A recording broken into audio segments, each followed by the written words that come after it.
حي على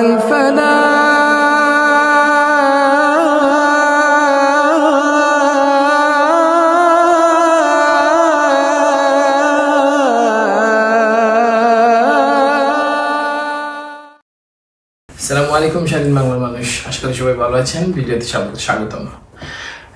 এত দীর্ঘ প্রচেষ্টার পর আমরা একটা স্বাধীন বাংলাদেশ পেয়েছি, এজন্য আল্লাহ সুবহানাহু ওয়া তাআলার শুকরিয়া আদায় করি এবং আমরা দেশটাকে নতুন করে গড়ার প্রত্যাশা করি। আসলে আলোচনা করি আমরা আসলে এই স্বাধীনতা কিসের বিনিময়ে পেয়েছি। এই স্বাধীনতা আসলে দীর্ঘদিনের একটা ফসল এবং দীর্ঘদিনের যে ত্যাগ তিতিক্ষা সবকিছু মিলিয়ে এই স্বাধীনতাটা এসেছে। অনেক আলিমের রক্ত ঝরেছে এই স্বাধীনতার জন্য। আবরারের মতো আরও যারা আমাদের অনেক পাইছিলেন, তাদের একটা প্রচেষ্টা এবং তাদের জুলুম নির্যাতন সহ্য করার বিনিময়ে এই স্বাধীনতা অর্জিত হয়েছে।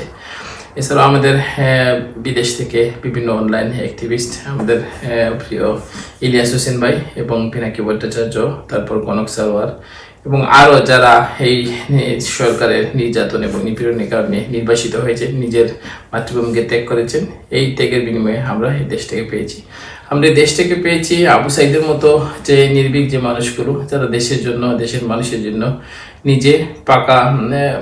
নিজে শক্ত হয়ে বুলেটের সামনে দাঁড়িয়ে গুলিবিদ্ধ হয়ে নিজের জীবন ত্যাগ করে শাহাদাত বরণ করেছে। দীর্ঘ একটা সময় যে জেল জুলুম এবং যে অন্যায় যারা সহ্য করে, তারা থেমে না থেকে মাতৃভূমির জন্য কথা বলছে, তাদের প্রচেষ্টার জন্য আমরা আজকে এই স্বাধীনতা পেয়েছি।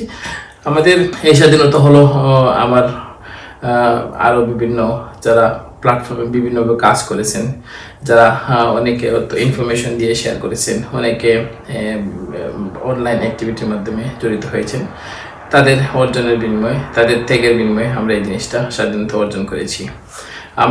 আমার মতো অনেকে, আমি নিজে ডিসিশন নিয়েছি যে আমি হয়তো বাংলাদেশে কখনো যাব না, কারণ আমি জানতাম যে এই লেখা এবং ভিডিওগুলোর জন্য আমাকে হয়তো কখনো আর নাও যেতে হতে পারে বাংলাদেশে। এই ধরনের অর্জন, এটা যদিও অতি তুচ্ছ ছিল, তো এই রকমের বিসর্জন, মাতৃভূমিকে চিরদিনের জন্য বিসর্জনের মাধ্যমে এই স্বাধীনতা অর্জন হয়েছি। আমি শুকরিয়া জ্ঞাপন করি সকলের এবং আল্লাহ সুবহানাহু ওয়া তাআলার এই স্বাধীনতার জন্য, এবং সমবেদনা এবং সেই যারা শহীদ হয়েছেন এই যুদ্ধে, তাদের মাগফিরাত এবং তাদেরকে আল্লাহ সুবহানাহু ওয়া তাআলা মাফ করার জন্য দোয়া করি, আল্লাহ সুবহানাহু ওয়া তাআলাকে যেন মাফ করে দেন। আলোচনার দ্বিতীয় পয়েন্ট, এই নৈরাজ্য লুটতরাজ বর্তমানে যা হচ্ছে তা কে করছে এবং কেন করছে। এই যে লুটতরাজ করছে, এটা হচ্ছে কিছু সুবিধাবাদী মানুষের কাজ, যারা আগেও করেছে এবং এখন করেছে। আমাদের মনে রাখতে হবে যে আওয়ামী লীগের যে একটা নৈরাজ্য, যে একটা স্বর্গরাজ্য ছিল লুটের, তা কিন্তু ধ্বংস হয়ে যায়নি। যে মানুষগুলো শুধুমাত্র সুবিধার জন্য, আদর্শিক কোনো কারণ ছাড়াই আওয়ামী লীগের মতো একটা খুনি সংগঠন স্বৈরাচারের সঙ্গ দিয়েছিল, তারা কিন্তু দেশ থেকে এখনো চলে যায়নি। তাদের প্রেতাত্মারা এখনো দেশে রয়েছে এবং তাদের যে স্বার্থবোধী যে মানুষগুলো, তারাই কিন্তু এইগুলো কর্মকাণ্ডে লিপ্ত হয়েছে। সেই সাথে কিছু মানুষ লিপ্ত হয়েছে যারা দীর্ঘকাল ধরে একটা অন্যায় জুলুমের শিকার হয়েছিল, তারা হয়তো আজ সেই সুযোগটা পেয়েছে নিজের ক্ষোভটা মেটানোর জন্য এবং একটু করে হলেও যে নিজের যে অন্তর্জ্বালা তা দমন করার জন্য। আমরা জানি যে আসলে যে বিপুল পরিমাণ দেশের যে অর্থনৈতিক যে অর্থ যে পাচার করা হয়েছে, তার তুলনায় এটা কিছুই নয়। তবুও আমরা সবাইকে আহ্বান করি এই যে নৈরাজ্য এবং এগুলো থেকে দমন করার জন্য এবং এগুলো থেকে ফিরে আসার জন্য। ইতিমধ্যে দেশের বিভিন্ন স্থানে অনেক কার্যক্রম শুরু হয়েছে। সিলেটে আমরা দেখতে পেয়েছি যে লুট করা অনেক জিনিসপত্র ফেরত দেওয়া হয়েছে। এছাড়া গণভবন থেকে যে বেশ জিনিসপত্র এবং টাকা পয়সা নিয়ে গিয়েছিল অনেকে, তারও বেশ একটা অংশ আমাদের ছাত্র ভাইরা রেখে তারা আবার ফেরত জমা দিয়েছে। তো এই লুটতরাজ হচ্ছে আসলে দীর্ঘকাল থেকে যে আমাদের যে অধিকার থেকে আমরা বঞ্চিত, আমাদের যে ন্যায্য পাওনা, আমাদের যে একটা মানুষের যে বেসিক যে নিড যেগুলা, বা একটা রাষ্ট্রের যে দায়িত্ব যে দেওয়ার, যে অন্ন, শিক্ষা, বস্ত্র ও অন্ন, তারা কিন্তু তাদের বেসিক সুবিধাগুলো থেকে বঞ্চিত ছিল, যার ফলে তাদের যে একটা ক্ষোভ এবং তাদের যে বর্তমান যে অবস্থা, দেশের অর্থনীতি, মানুষ যে ঋণে জর্জরিত, জিনিসপত্রের দামের দ্রব্যমূল্যে হাহাকার, তার কারণে তাদের যে অবস্থা, এগুলো সব মিলিয়ে ফলাফল। আবার গণভবন থেকে দেখা গেছে যে একটা স্ক্রুড্রাইভার পর্যন্ত মানুষ নিয়ে গেছে, একটা বেসিন, একটা সিঙ্ক, সেগুলো ছুটিয়ে নিয়ে গেছে। তো এগুলো কেন? এগুলো হচ্ছে মানুষের যে ক্ষোভের বহিঃপ্রকাশ। এই স্ক্রুড্রাইভারটা নিয়ে নিশ্চয়ই এই মানুষটা কোটি টাকার কোনো জিনিস নিচ্ছে না, বা সে তার আর্থিকভাবে স্বাবলম্বী হতে পারবে না, কিন্তু নেওয়ার কারণটা কি? এটা হচ্ছে তার যে ক্ষোভ। তো আমরা আসলে ঘরে বসে বলতে পারি যে আসলে এইগুলো করা ঠিক নয়, যারা করছে তারা হচ্ছে চুরের জাতি, বা আমরা আসলে এই ধরনের শাসক ডিজার্ভ করি, আমরা শুরু করে দিয়েছি ইতিমধ্যে লুটতরাজ, একটা দিনও হয়নি। আমরা বলতে পারি, কিন্তু যে মানুষগুলো নির্যাতনের শিকার হয়েছে, জুলুমের শিকার হয়েছে, তারা পঙ্গুত্ব বরণ করেছে, অন্ধত্ব বরণ করেছে, যাদেরকে কঠিনভাবে তুলে নিয়ে নির্যাতন করা হয়েছে, দীর্ঘকাল জেলে ছিল, যারা আত্মীয় স্বজন হারিয়েছে, তাদের জন্য আসলে এই জিনিসটা করা খুবই স্বাভাবিক, যদিও তা কখনো কাম্য নয়। তো আশা করি আমরা বুঝতে পারবো যে আসলে কেন এবং কারা এই যে লুটতরাজ এগুলো করছে, বুঝে সেই পরিস্থিতিটাকে আমরা টেকল দিব, এবং তাদের প্রতি আমরা যেমন বিরত করার চেষ্টা করব, তেমনি আমরা বুঝতে চেষ্টা করবো যে আসলে এটার কারণ কি, এবং এই যে সময়টা যে এই যেহেতু জিনিস হতে পারে সেটা আমরা বুঝতে পারলে তা আমাদের জন্য এবং দেশের জন্য করব। দ্বিতীয় যে বিষয় নিয়ে আমাদের আলোচনা করব সেটা হলো যে সেই স্বাধীন বাংলাদেশে আমরা তাহলে কি পেলাম। স্বাধীন বাংলাদেশের পাওয়া, এখন দেশটা এখন জাস্ট সবেমাত্র স্বাধীন হয়েছে, অন্তর্বর্তীকালীন সরকার এখনো আসেনি এবং দেশে এখনো কোনো সরকার প্রতিষ্ঠিত হয়নি। এখন আসলে আমরা প্রশ্ন করাটাও ঠিক হয় না যে আমরা কি পেলাম। তবু আমরা বলবো, আপনারা ইতিমধ্যে দেখতে পেয়েছেন যে অনেকেই ফেসবুকে দিচ্ছেন বা অনলাইন মিডিয়া দিচ্ছেন যে তারা আসলে দ্রব্যমূল্যের একটা নিম্নগতি দেখা গেছে, দ্রব্যমূল্যের দাম কমছে, এবং এর কারণ হিসেবে তারা বলছেন যে এখন আসলে সিন্ডিকেট নেই, এই জন্য দ্রব্যমূল্যটা কমছে। এছাড়া আপনি দেখতে পাচ্ছেন যে আমাদের ছাত্র যে যারা দেশের দায়িত্ব নিয়েছে নিজ দায়িত্বে, এরা কিন্তু আর্থিকভাবে বেনিফিটেড হচ্ছে না, কিন্তু তারা এই যে ট্রাফিক নিয়ন্ত্রণের কাজে নিয়োজিত হয়েছে, তারপর তারা বিভিন্ন যে সংসদ ভবন, গণভবন, এই এলাকাগুলো এবং দেশের বিভিন্ন জায়গায়, দেশের বলতে গেলে প্রায় প্রতিটি জেলায় তারা যে পরিষ্কার পরিচ্ছন্ন যে কার্যক্রম হাতে নিয়েছে, তো এটা শুরু হয়ে গেছে। দেশের মানুষকে জিজ্ঞেস করুন, তারা যে একটা স্বস্তির নিঃশ্বাস ফেলতে পারছে, এবং তারা যে স্বাধীনতা, তারা যে স্বাধীন, তাদের যে একটা চাপ ছিল এবং তারা একটা চাপের মধ্যে ছিল, সেই জিনিসটা কিন্তু তারা এখন ফিল করতেছে না। অনলাইনে যখন কোনো কিছু লিখতে হতো তখন কয়েকবার ডিলিট করতে হতো, শব্দ চেঞ্জ করতে হতো। আমাদের বিভিন্ন জন, আপনারা নিশ্চয়ই সবাই জানেন, এবং আজকে এক ভাই বললো যে একটা ওয়ার্ড লিখতে হলে তার মধ্যে কয়েকটা স্পেস রাখতে হতো, ড্যাশ রাখতে হতো, তারপর লিখতে হতো যে এই লীগ বা ছাত্রলীগ বা যে সন্ত্রাসী, এই জাতীয় শব্দগুলোর ক্ষেত্রে। তো মানুষ এই যে এই যে এগুলো থেকে মুক্তি পেয়েছে, এটাই কিন্তু একটা স্বাধীনতা। দেশে মানুষ এখন যে কোনো অন্যায়ের বিরুদ্ধে প্রতিবাদ করার যে একটা ক্ষমতা, বা একটা মানসিকভাবে যে একটা যে মনে করছে যে আমরা করতে পারবো, এটাই কিন্তু আমাদের এই দেশের স্বাধীনতার একটা অর্জন। আর বলতে গেলে এখন তো আসলে বলে শেষ করা যাবে না, যদিও শুরু হয়নি। আপনারা যারা বা আমরা এতদিন দীর্ঘকাল যাবৎ আমরা যে একটা প্রেশারের মধ্যে ছিলাম, যারা মনে করছিলাম যে আমরা হয়তো কখনো দেশে ফিরতে পারবো না, কখনো দেশে যেতে পারবো না, বা দেশে হয়তো আমাদের যে নিরাপত্তা নেই, আমাদের ফ্যামিলির নিরাপত্তা নেই, তো আমরা বুঝতে পারছি আসলে আমরা কি পেয়েছি, এবং এর মূলত আসলে সব কিছুই এখনো বাকি রয়ে গেছে, যা আমরা আশা করি আমরা ভবিষ্যতে পাবো ইনশাআল্লাহ। পরবর্তী যে পয়েন্টটা নিয়ে আলোচনা করবো তা হলো যে এখন সুবিধা নিচ্ছে কারা। এই সুবিধা নেওয়ার যে দলগুলো, যে মানুষগুলো, তারা কিন্তু সবসময় ছিল এবং এখনো আছে, সবসময় থাকবে। এগুলোকে আমরা চাইলেই দূর করতে পারবো না। সুবিধা নেওয়ার জন্য দেখা যাবে বিভিন্ন যে পলিটিক্যাল যে গ্রুপগুলো, তারা সুবিধা নিতে চাইবে, সবাই চাইবে নিজেকে ফ্রন্টলাইনে প্রেজেন্ট করতে, এবং দেখাতে চাইবে যে আমরা এখন অ্যাক্টিভ আছি, আমরা বৃহত্তম দল। সেটা খুবই স্বাভাবিক।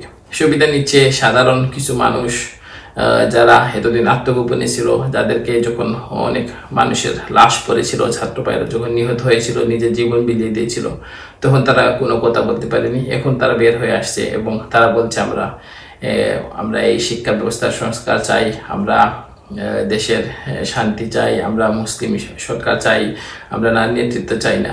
যে তারা সুবিধা নিচ্ছে, এবং চাওয়াগুলো যদিও যৌক্তিক, কিন্তু এই যে দীর্ঘকাল যাবৎ তারা যখন চুপ ছিল, মানুষের যত অন্যায় অত্যাচার যখন হয়েছিল সবার উপর, তখন তারা নির্বিকার থেকেছিল, এবং আজকে তারা বেরিয়ে এসছে যে তারা সুবিধা নিচ্ছে, এবং অনেকে প্রেজেন্ট করতে চাইছে নিজেকে যে এই স্বাধীনতার জন্য তাদের কর্মের ফসল, যদিও তারা তখন চুপ ছিল। সুবিধা নিতে চাইছে কিছু স্বার্থান্বেষী মহল, নিজের স্বার্থ উদ্ধার করার জন্য, পলিটিক্যালি অর্গানাইজ হওয়ার জন্য সেই সুবিধা নিচ্ছে কিছু ছিন্নমূল মানুষ, যারা এতদিন বেসিক নিডগুলো তারা পায়নি এবং তারা টুনটুকরো যা পাচ্ছে লুটপাট করছে দোকান থেকে এবং বিভিন্নভাবে কেউ চাইছে আবার নিজেকে জড়িত করতে যে ছাত্র আন্দোলনের সাথে বা আন্দোলনে সে কীভাবে ছিল, এটা নিচ্ছে নিবে এবং এটাই স্বাভাবিক। কিন্তু আমরা বিশ্বাস করি যে ছাত্রদের যে একটা সমন্বিত যে তাদের যে একটা সাংগঠনিক যে একটা সক্ষমতা আমরা দেখতে পেয়েছি, যে কিভাবে তারা এত বাধা সত্ত্বেও তারা যে সব কিছু পেরিয়ে এই পর্যায়ে আসতে পেরেছে, তো আমরা বিশ্বাস রাখি যে এই জিনিসগুলো আমরা ওভারকাম করব এবং কেউ যতই চেষ্টা করুক কোনো বিশেষ কোনো সুবিধা নিতে পারবে না দেশকে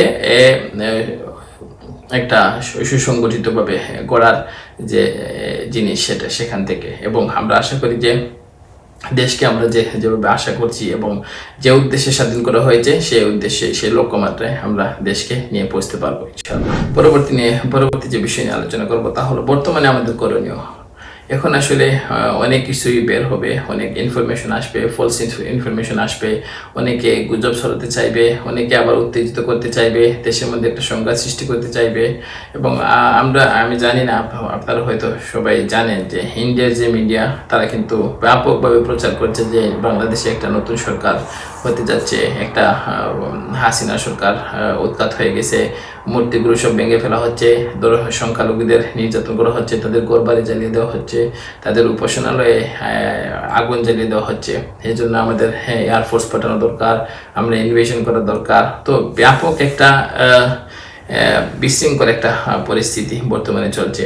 অনেকের মধ্যে একটা ধারণা ঢুকছে যে আমরা আসলে তাহলে এই যে এত বিশৃঙ্খলা বা দেশের মধ্যে এখনো কোনো স্থিতিশীলতা আসেনি, তো আমরা আসলে কি পেলাম। তো এই জিনিসগুলো কিন্তু ছড়ানো হচ্ছে। তো আমাদের করণীয় হলো যে আমরা এসব গুজব থেকে দূরে সরে আসা এবং এখনই যে আমরা বিভিন্ন দল চাইছে যে তাদের যে দলের যে নেতা বা লিডার বা তাদের যে পছন্দের ব্যক্তি তাকে যেন ক্ষমতা দেওয়া হয়, তিনি যেন দেশ পরিচালনায় একটা মুখ্য ভূমিকায় থাকেন। অনেকে এগুলো চাইছে। তো আমরা বলতে চাইবো যে এই জিনিসটা যে আমরা আসলে যেন বুঝতে পারি যে এখন আসলে এই সময়টা নয়, এবং এই সময়টা হচ্ছে যে আমাদের নিজেদের থেকে যে পরিবর্তন সেটা শুরু করা, একটা নতুন দেশ শুরু হচ্ছে। আমাদের যেন যে চিরাচরিত যে অভ্যাসগুলো সেগুলো যেন পরিবর্তন হয়, আমরা যেন শিখতে পারি যে কিভাবে দেশটাকে এগিয়ে নেওয়ার যে একটা প্রচেষ্টা সেটা আমরা যদি করতে পারি। দেশে যে আমরা জানতে পারতাম যে এখন সবাই সব কিছু লুটপাট করছে এবং লুটপাটের যে একটা হিড়িক ছিল যে এখন লুটপাট আমি যদি না করি তাহলে আমি হয়তো কিছু থেকে বঞ্চিত হব, এই মন মানসিকতা থেকে যাতে আমরা বেরিয়ে আসতে পারি। আমরা বিভিন্ন যে এলাকায় আমরা দেখি যে আমরা বিভিন্ন ক্লাব আছে এবং যে যুবকদের যে বিভিন্ন গ্রুপ থাকে, তাই সেগুলো থেকে অনেক সাংস্কৃতিক কর্মকাণ্ড করা হয়, ক্রীড়ামূলক কর্মকাণ্ড করা হয়। তো এখন আমরা করতে পারি যে বিভিন্ন এলাকায় এই জাতীয় আরও বেশি আমরা ক্লাব করতে পারি এবং সেগুলোর মাধ্যম থেকে আমরা কর্মসূচি নিতে পারি, দেশটা পরিষ্কার করার, মানুষকে সচেতনতা করার বা দেশের যে চলাফেরার বা দেশ পরিষ্কার উন্নত করার যে লিফলেট বিতরণ করতে পারি, আমরা সবাইকে সচেতন করতে পারি। এবং আমরা পুরো যে একটা শিক্ষণীয় বিষয় সেটা হচ্ছে যে আমরা যে পরাজিত যে একটা মানসিকতা সেটা থেকে যাতে বেরিয়ে আসতে পারি। আমরা অনেকে যে হেরে বসে আছি যে আসলে কিছুই হবে না বা কিছু করতে পারবো না, এই জিনিসটা তো কয়েকদিন আগেও আমরা মনে করেছিলাম যে হয়তো শেখ হাসিনার মতো একটা স্বৈরাচার তাকে কখনো পতন করানো সম্ভব নয়, এবং এখান থেকে আমরা ওভারকাম করতে পারিনি যে শেখ হাসিনা যে কখনো যে ক্ষমতা থেকে সরবে, তাকে যে সরানো যাবে, এটা কিন্তু আমাদের মাথা থেকে আমরা জেনে ফেলতে পারিনি। এবং সেই একই রকম একটা জিনিস আমাদের এখনো মাথার মধ্যে গেঁথে আছে, যা অনেকেই মনে করছেন যে আসলে কোনো পরিবর্তন হবে না, সেই একই হবে, বিএনপি ক্ষমতায় যাবে বা জামাত ক্ষমতায় যাবে, তাদের দ্বারা কিছু হবে না, আগের পরিস্থিতিতে যাবে, দেশের মানুষ যে এই নির্দিষ্ট কিছু দল ছাড়া আর কিছু বুঝে না বা এই দেশের মানুষ পরিবর্তন হবে না, এই মন মানসিকতা থেকে আমরা বেরিয়ে আসতে হবে। দেশে যখন এই শেখ হাসিনার মতো একটা স্বৈরাচারের পতন ঘটানো সম্ভব হয়েছে, দেশকে আমরা একটা উন্নত বিশ্বের মধ্যে উন্নত একটা দেশে পর্যন্ত করতে পারবো, এই মন মানসিকতা আমরা আনতে হবে এবং আমরা বিশ্বাস করতে হবে নিজেদের মধ্যে। এই যে ছাত্ররা যে এত বড় একটা বাধা এগিয়ে তারা এই জিনিসটা করতে পেরেছে, দেশের মানুষ করতে পেরেছে, এই জন্য আমাদেরকে আশাবাদী হতে হবে এবং আমাদেরকে এই জিনিসটা বিশ্বাস করতে হবে যে আমরা আসলে চাইলে পরিবর্তন করতে পারবো এবং আমাদের নিজেদের থেকেই পরিবর্তনটা শুরু করতে হবে।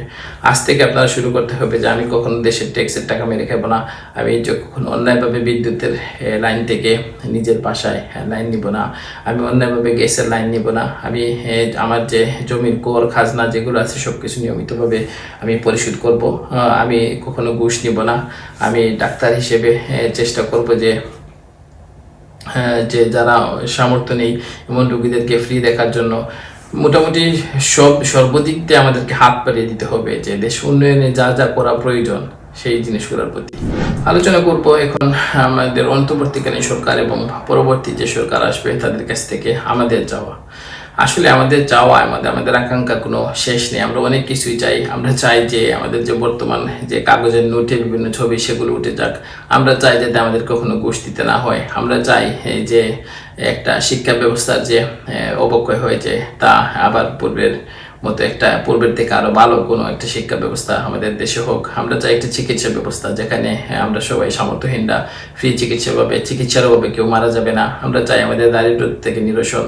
আমরা চাই যে আমাদের রাস্তাঘাট সহ সবকিছুর উন্নয়ন। আমরা চাই যে একটা বিশ্বের সাথে তাল মিলিয়ে, যেমন ধরো আমাদের দেশে যদিও আওয়ামী লীগ স্বৈরাচার তারা ব্যাপকভাবে প্রচার করেছে ডিজিটাল বাংলাদেশ, কিন্তু প্রকৃতপক্ষে আসলে বাংলাদেশে ডিজিটাল যে জিনিসগুলো সেগুলো থেকে তারা আসলে কিছুই করতে পারেনি। দেশে এখনো পেপাল সার্ভিস নেই। অনলাইনে কাজ করার জন্য যে ফ্রিল্যান্সার বাইরে আছে তারা অনেক সাফার করেন। অনেক সময় বিভিন্ন দেশে তারা অন্যের অ্যাকাউন্টে টাকা ট্রান্সফার করে নিতে হয় বা বড় একটা অ্যামাউন্ট ফি দিয়ে তারা বিভিন্ন কোম্পানি থেকে মাধ্যমে দেশে টাকা নিতে হয়। তো আশা করি এইগুলো আমরা আশা করি সরকারের কাছ থেকে। আমরা আশা করি দেশের ট্রাফিক সিস্টেম ভালো হবে, দেশের অর্থনৈতিক উন্নতি হবে, দেশের শিল্প ব্যবস্থাগুলোর উন্নতি হবে। মোটামুটি সার্বিকভাবে দেশে আমরা অনেক কিছুই কামনা করি। আমরা চাই যে দেশে আমাদের যে ইসলামিক বিভিন্ন প্রতিষ্ঠান হবে, ইসলামিক সব কিছুর জন্য যে একটা বাধা ছিল যে দাঁড়িয়ে রাখলে আমাদেরকে হেয় প্রতিপন্ন করা হয়েছে, হিজাব নিকাবের জন্য হেয় প্রতিপন্ন করে, এগুলো থেকে আমরা সরে আসবো। তো আমাদের আসলে চাহিদার অনেক কিছুই আছে এবং সবগুলোই যৌক্তিক একটা চাহিদা। কিন্তু আমি সবাইকে আহ্বান করবো এইটা যে আমাদের আস্থা রাখা উচিত আমাদের যে যুবক তরুণীরা যারা এগিয়েছে দেশের এই স্বাধীনতার জন্য, তাদের উপর আস্থা রাখা উচিত। আমার মনে হয় ব্যক্তিগতভাবে যে আমার এমন কিছু অ্যাড করা লাগবে না যে জিনিসটা তারা আসলে করবে না। আমার মনে হয় সব কিছুই তারা প্ল্যান করবে এবং সার্বিকভাবে সব কিছু সুন্দর করে তারা ডেলি সাজাবে। এই যে ওই দেশে যারা